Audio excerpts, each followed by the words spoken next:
ظاہر صاحب آپشنز کیا کیا ہیں؟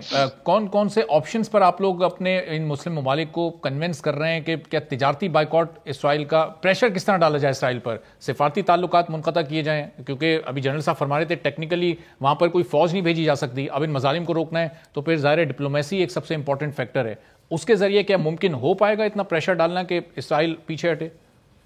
اچھا نہیں، یہ جو آپ نے آپشنز کی بات کی اس سے پہلے یہ ضروری ہے میں آپ سے یہ شیئر کروں کہ اس کی 3 اہم امپورٹنٹ ڈائمینشنز کیا ہیں۔ اس کی دیکھیں، سب سے پہلی ڈائمینشن تو یہ ہے کہ یہ ایک انتہائی اہم کاز ہے آف دا مسلم ورلڈ، یہ وہ کاز ہے جس کی وجہ سے OIC کیم انٹو بینگ۔ دوسرا اس کا جو امپورٹنٹ ایلیمنٹ ہے وہ ہے سیلف ڈٹرمینیشن۔ پاکستان نے، چاہے وہ فلسطین ہو، چاہے وہ کشمیر ہو، یا جہاں کہیں پہ بھی سیلف ڈٹرمینیشن کی بات ہوئی، پاکستان نے اسے سپورٹ کیا۔ ہم ہر سال UN میں ایک ریزولوشن لے کے آتے ہیں سیلف ڈٹرمینیشن کے اوپر، جسے باقی کنٹریز بھی سپورٹ کرتی ہیں۔ اور تیسرا اس کا ہے ہیومن رائٹس ایلیمنٹ، جو آج وہاں پہ وائلیشنز ہو رہی ہیں، یہ انٹرنیشنل ہیومینیٹیرین لا کی وائلیشنز ہیں، یہ 4th جنیوا کنونشن کی وائلیشن ہے۔ تو ہم یہ سمجھتے ہیں کہ ان تینوں ایلیمنٹس کے اوپر ہمیں کام کرنے کی ضرورت ہے، ہم اسے آگے لے کر چلیں گے۔ جہاں تک OIC کا ایشو ہے، لیکن ظاہر صاحب یہ دنیا کی جو بڑی طاقتیں ہیں، یہ اس 3rd ڈائمنشن کو تو، یہ ہیومن رائٹس والے معاملے کو تو جب بھی مسلمانوں کی بات ہوتی ہے مانتے ہی نہیں، کنسیڈر نہیں کرتے۔ کشمیر آپ کے سامنے موجود ہے، فلسطین میں کیا کچھ ہو رہا ہے وہ سب سامنے ہی ہے۔ جی میں بالکل آپ سے متفق ہوں، یہ انتہائی افسوسناک امر ہے، انفارچونیٹ ہے کہ فلسطین کا مسئلہ ہو یا کشمیر کا مسئلہ ہو، وہاں پر ہیومن رائٹس کو اس طرح سے نہیں دیکھا جا رہا جس طرح سے دیکھے جانے کی ضرورت ہے۔ لیکن یہاں پہ ہمیں کام کرنے کی ضرورت ہے، یہاں پر OIC کو کام کرنے کی ضرورت ہے، OIC کے تمام ممبر کنٹریز کو۔ لیکن میں آپ سے یہ شیئر کروں کہ اس وقت اس چیز کی ریئلائزیشن ہے۔ آپ نے دیکھا ہوگا ابھی اقوام متحدہ کی سلامتی کونسل کا جو اجلاس ہوا، اس کے بعد آپ نے اس میں جو چائنیز اسٹیٹمنٹ ہے وہ دیکھی ہوگی، جو کہ اس وقت پریزیڈنٹ ہے یونائیٹڈ نیشن سیکورٹی کونسل کا۔ تو ہیومن رائٹس کے حوالے سے جو اس وقت وائلیشنز ہو رہی ہیں، ان کے اوپر پوری اس دنیا میں اس وقت ریئلائزیشن ہے۔ انٹرنیشنل ہیومن رائٹس صاحب آج شاہ محمود صاحب آج نیو یارک جا رہے ہیں، تو وہاں پر ان کی کیا کس سے اس فلسطین کے معاملے پر میٹنگز ہونی ہیں، اور ان میں کیا کیا چیزیں پھر ڈسکس ہوں گی؟ دیکھیں، اس میں بھی ہم یہ سمجھتے تھے کہ OIC کو بھی موبلائز کرنے کی ضرورت ہے اور UN کو بھی موبلائز کرنے کی ضرورت ہے۔ ابھی جو OIC کا ایمرجنسی اجلاس ہوا فارن منسٹرز کی سطح پر، اس پر پاکستان نے اسے موبلائز کرنے میں ایک انتہائی اہم کردار ادا کیا۔ اور اب ہم یہ سمجھتے ہیں کہ UN جنرل اسمبلی کو بھی اس ایشو کو ڈسکس کرنا چاہیے۔ اس کے لیے ہم مسلم ممالک کے ساتھ مل کر کام کر رہے ہیں، جس میں ترکی بھی شامل ہے اور دوست مسلمان ممالک بھی اس میں شامل ہیں۔ ان کے ساتھ مل کر ہم UN جنرل اسمبلی میں اس ایشو کو لے کر جانا چاہتے ہیں۔ ہم یہ سمجھتے ہیں کہ وہاں پر کھل کر اس مسئلے کے اوپر بات ہونی چاہیے۔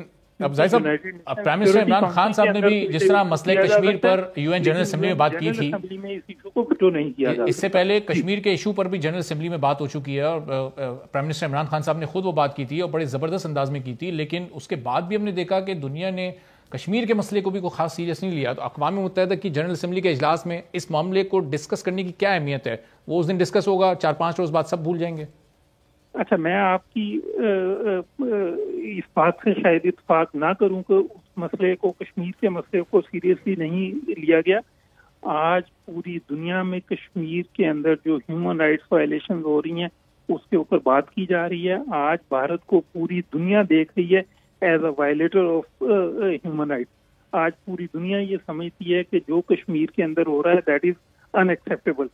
تو میں یہ سمجھتا ہوں کہ دیکھیں، سفارتی جو کوششیں ہیں ان کا مدعا ہی یہ ہوتا ہے کہ آپ پوری دنیا کو ریئلائز کروائیں کہ کس طرح یہ انٹرنیشنل لا کی وائلیشن ہے، کس طرح international humanitarian norms and international humanitarian law کی وائلیشن ہے، اور اس کے دیر پا پرامن حل کے لیے کیا کوششیں کی جانی چاہیے۔ تو ہم یہ سمجھتے ہیں کہ مسئلہ فلسطین کے اوپر بھی ہم نے یہی کوشش کی ہے۔ ابھی جو پاکستان نے OIC کا اجلاس ہوا، اس میں جو ہم نے ڈیمانڈ رکھی، ہم یہ سمجھتے ہیں کہ سب سے پہلے تو فوری طور پر وہاں پہ یہ جو ہاسٹیلٹیز ہیں ان کا بند ہونا ضروری ہے۔ ہم یہ سمجھتے ہیں کہ دنیا میں جو بات یہ کی جا رہی ہے کہ دونوں طرف سے ہاسٹیلٹیز ہو رہی ہیں، بالکل ایسا نہیں ہے، بلکہ یہ مظالم ڈھائے جا رہے ہیں اسرائیل کی طرف سے۔ یہ بالکل یک طرفہ کاروائی ہے جس کا فوری طور پر بند ہونا ضروری ہے. اور ہم یہ بھی سمجھتے ہیں کہ مسئلہ فلسطین کے دیرپا اور پرامن حل کے لیے according to the UN resolution, according to the OIC resolution حل کی طرف جانا چاہیے، اور اس کا حل وہی ہے. ٹھیک ہے، یہ حل آپ نے بالکل جو پاکستان کا موقف تھا وہ بڑا واضح آپ نے کر دیا، اور پاکستان کی کوششیں تو ظاہر ہے پوری دنیا کے اس وقت سامنے ہیں. پاکستان کوشش کر رہے ہیں کہ OIC کو بھی اس نے موبلائز کیا، UN کو بھی. تو جمیل صاحب، جس طرح بھی حفیظ صاحب فرما رہے ہیں کہ بھارت کا وہ چہرہ جو کشمیر میں کرتا رہا وہ پوری دنیا کے سامنے پاکستان لے کر آیا. دنیا بھر میں باتیں بھی ہو رہی ہیں، لیکن صرف باتیں ہی ہو رہی ہیں. کسی نے بھارت کے ساتھ کوئی تجارتی سطح پر تعلقات کو منقطع نہیں کیا، کسی نے بھارت پر کوئی سفارتی پریشر ڈالنے کی کوشش نہیں کی. اسی لیے کشمیر کی صورتحالات جوں کی توں ہیں. تو یہ فلسطین کے معاملے میں بھی ایسے اسرائیل کے بارے میں پوری دنیا سوچے گی غلط، اس کو غلط سمجھے گی، لیکن جہاں معاشی مفادات آئیں گے وہاں سارے معاملات چلتے رہیں گے اسرائیل کے ساتھ بھی دنیا کے. تو پھر فائدہ کیا ہوگا اس سب کو کرنے کا؟ دیکھیں، پہلے تم اپنے گھر میں جھانک کے دیکھیں نا کہ ہم کیا کر رہے ہیں، مسلم امہ کیا کر رہی ہے. ٹھیک ہے، اور اس میں کیونکہ میرے اوپر کوئی قدغن نہیں ہے، میں ایک اینالسٹ بھی ہوں، اور ٹھیک ہے میں نے کافی ملکوں کی سربراہی کی ہے سفیر کے طور پر، وہ اپنی جگہ پر. تو میں اپنے رائے کا اظہار اپنی عوام کے لیے، آپ کے ناظرین کے لیے اس انداز میں کر سکتا ہوں جو حقیقت پسندانہ ہے اور سیاق و سباق کے ساتھ. اور یہ کرنے کا مقصد یہ ہے کہ ہم دراصل مسئلے سے زیادہ مصلحت میں پوری مسلم امہ پھنس گئی ہے، اور اس میں بہت سارے وجوہات میں پاکستان اس میں شامل ہے. اور میرا جب میں یہ کہہ رہا ہوں تو کیا میں یہ مسلم امہ سے، OIC سے ہم جیسے لوگ سوال اٹھا سکتے ہیں کہ بھئی آپ نے یہ ایک تیسرے ٹیئر کی میٹنگ کیوں کال کی سربراہان کی؟ آرٹیکل 9 کے تحت جو میں ذکر کر رہا تھا، آرٹیکل 9 جو OIC کا چارٹر ہے، سربراہان کی کیوں نہیں کی آپ نے؟ پھر چلیں نہیں کی، پھر آرٹیکل 9 کے تحت فارن منسٹرز کی، یہ تو آپ نے ایگزیکٹو کمیٹی کی اور فارن منسٹرز کو. جمیل صاحب، بڑی معذرت کے ساتھ کی بات میں کاٹ رہا ہوں، لیکن آج جب قومی اسمبلی کا اجلاس ہوا وہ بھی فلسطین کے معاملے پر اس میں بات ہونی تھی، اور وزیر اعظم عمران خان اس میں موجود نہیں تھے. وہ آپ چونکہ سربراہوں کی بات کر رہے ہیں تو آپ ظاہر پاکستان کا ایک کردار ہے، اس میں آواز اٹھا رہے، لیکن ایک آپٹکس کے طور پر. جی تو آپ کے ناظرین کو بہت کلیئر پکچر مل جائے گی، کیونکہ بہت ساری جگہوں پر یہ باتیں نہیں آ رہی ہیں، لہٰذا یہ کانسیپٹ کلیئر کرنا بڑا ضروری ہے. اور حفیظ صاحب ہمارے بڑے منجے ہوئے آفیسر ہیں فارن سروس کے، اور انہوں نے ظاہر ہے گورنمنٹ کا موقف ان کو استعمال کرنا چاہیے، ان کا ڈیوٹی یہی ہے. اب انہوں نے بالکل صحیح فرمایا کہ ہم لابنگ کر رہے ہیں اور ہم جنرل اسمبلی میں لے کے جائیں گے.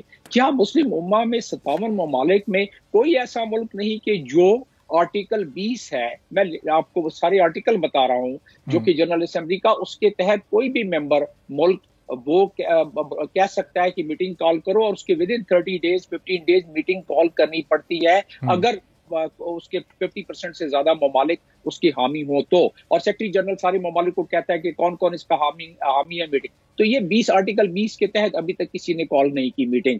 اس کے علاوہ ہم کہتے ہیں کہ یہ وہاں امن فورس ڈپلائی کر دی جائے. ٹرکی نے یہ پروپوزل دی ہے. اگر ٹرکی سے یہ سوال کیا جائے یا پاکستان سے یا باقی ممالک سے کہ بھائی آپ اس کو سیکورٹی کاؤنسل میں، چائنا ٹھیک ہے 1 مہینے کے لیے پریزیڈنٹ ہے روٹیشن والا، اور چائنا نے اپنی طرف سے کر لی ہے، لیکن US اس کو رکوا دیتا ہے، ویٹو کر دیتا ہے، کیونکہ US کے پریزیڈنٹ بائیڈن نے پرسوں ہی کل بل کے بیان دیا ہے کہ وہ بالکل اسرائیل کے ساتھ کھڑے ہوئے، اور اس سے پہلے 15 سال جب وہ اس رہے ہیں. تو اس میں ہمیں کوئی شک نہیں رہنا چاہیے کہ امریکہ اسرائیل کے بالکل ساتھ کھڑا ہے اور کھڑا رہے گا. اور اس کو ذرا اور پچھلے لمبے پیراہے میں چلے جائیں، ذرا اس کو اور بڑے پیراہے میں دیکھ لیں. 1897 میں جب پہلی دفعہ صہیونیت کی بنیاد رکھی گئی تو اس کے بعد ایک ماسٹر پلان بنایا گیا. اس ماسٹر پلان کے تحت جس میں گریٹر اسرائیل بھی شامل ہے، اور اس کے بعد اگر آپ اس کو دیکھیں، انفولڈ کریں تمام ہسٹری کو، جس طرح 67 میں حملہ ہوا، 48 میں جس طرح اسرائیل نے سے جنگ ہوئی، 67 میں ہوئی، 73 میں ہوئی، ساروں کو اگر آپ آگاہ کریں، اور جس طرح وہ زمین کھاتا گیا، زمین قبضہ کرتا گیا. اور ابھی میں آپ کو کوٹ کرتا ہوں، نیتن یاہو نے 2 دن پہلے کہا ہے کہ یاد رکھو فلسطینیوں، اب ہم نے فوج اپنی سامنے کھڑی کر دی ہے ٹینکوں کے ساتھ اور سارے ہتھیاروں کے ساتھ، اور آپ کو ہم 48 گھنٹے کا وارننگ دے رہے ہیں. جو کیا سبسکرائب کریں اور بیل دبائیں تاکہ کوئی خبر رہ نہ جائے.